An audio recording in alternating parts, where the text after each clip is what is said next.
الرحمن الرحیم میرے واجب الاحترام اہلیان پاکستان، آج میری آواز جہاں جہاں تک جائے گی مسلمانوں کی ضمیر کو ضرور جھنجھوڑے گی۔ میرے دوستو، رہی ہے چھوٹے چھوٹے بچے بھوک اور پیاس سے مر رہے ہیں، پوری امت مسلمہ چپ کر گئی ہے، کوئی مسئلہ فلسطین پر آواز نہیں اٹھا رہا۔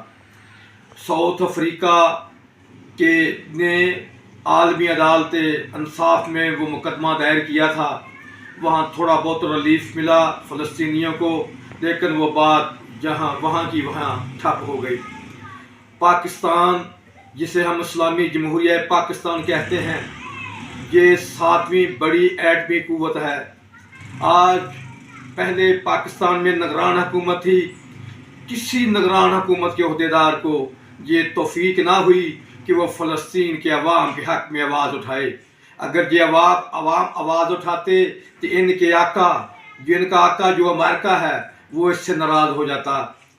لعنت ہو ہمارے ایٹمی طاقت ہونے پر، ہم کیا فائدہ ایٹمی طاقت ہونے کا؟ جس طرح اس نگران حکومت نے پاکستان کی عوام کا کنچومر نکالا ہے، جس طرح پاکستان کی عوام کو ذلیل و خوار کیا ہے، آج فلسطین کے حق میں کوئی بھی آواز اٹھانے والا نہیں ہے۔ آج پاکستان کی حکومت کو بھی الیکٹ ہوئے کچھ دن گزر گئے ہیں، لیکن حکومتی سطح پر فلسطینیوں کے حق میں کوئی بھی آواز نہیں اٹھائی گئی۔ آج فلسطین کے بچے، فلسطین کی مائیں، فلسطین کی بہنیں جو ہیں وہ عمران خان کو یاد کر رہی ہیں۔ یہی ایک امت مسلم کا لیڈر تھا جسے جیل میں ڈال دیا گیا، آج وہی محمد بن قاسم بن کر انشاءاللہ تعالی اس امت مسلمہ میں آئے گا اور مظلوم مسلمانوں کی آواز بنے گا، اور وہ عمران خان ہوگا۔ میرے دوستو، جب ظلم حد سے بڑھ جاتا ہے تو اللہ کی فتح آتی ہے۔ آج پاکستان میں ظلم انتہا کی حدیں چھو رہا ہے، کوئی کسی کی آواز چھوڑنے والا نہیں ہے۔ آج بھٹو کا چیف جسٹس نے فیصلہ کیا، 50 سال کا ہو گیا بھٹو کو مرڈر ہوئے، آج اس کا فیصلہ کرنے کا موقع آیا، لیکن جس کو 34 سال بے گناہ کو سزا دی گئی ہے اس کا فیصلہ کرو چیف جسٹس صاحب، اس کو انصاف دو، اس کو سلاخوں سے باہر لاؤ۔ یہ ہے اگر آپ کا ضمیر زندہ ہے تو وہ عمران خان جو نہ کردہ گناہوں کی 34 سال سزا جیل میں کاٹ رہا ہے، جس کو رات کے اندھیرے میں سزا دے دی گئی ہے، اس کا فیصلہ کرو۔ ہم مانے کہ آپ واقعہ ہی قاضی ہے۔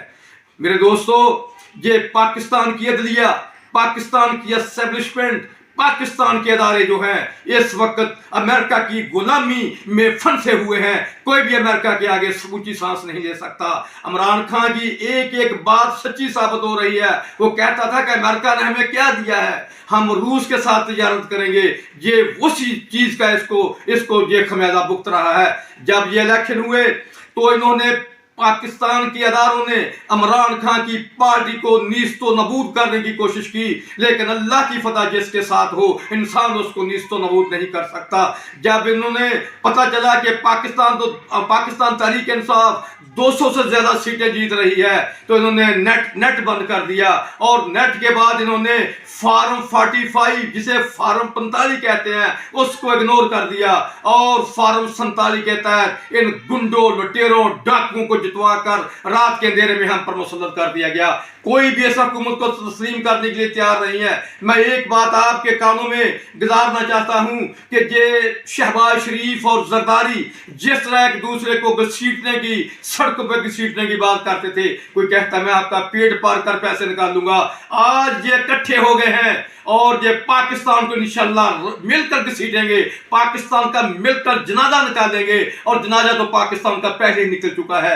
25 کروڑ عوام بھوکی مر رہی ہے، اور یہ 25 چند اداروں کے سربراہ جو اس پاکستان پر مسلط ہوئے ہیں، سوچو پاکستان کی 25 کروڑ عوام کی آواز سنو کہ وہ پاکستان 25 کروڑ عوام کی آواز کیا ہے۔ وہ آپ کو بالکل پسند نہیں کرتی 25 کروڑ عوام، وہ عمران خان سے محبت کرتی ہے۔ جس کو عوام محبت، جس سے عوام محبت کرے وہی پاکستان حکمرانی کا اہل ہے۔ اس طرح آپ کی حکمرانی کو کوئی تسلیم نہیں کرے گا۔ آپ زبردستی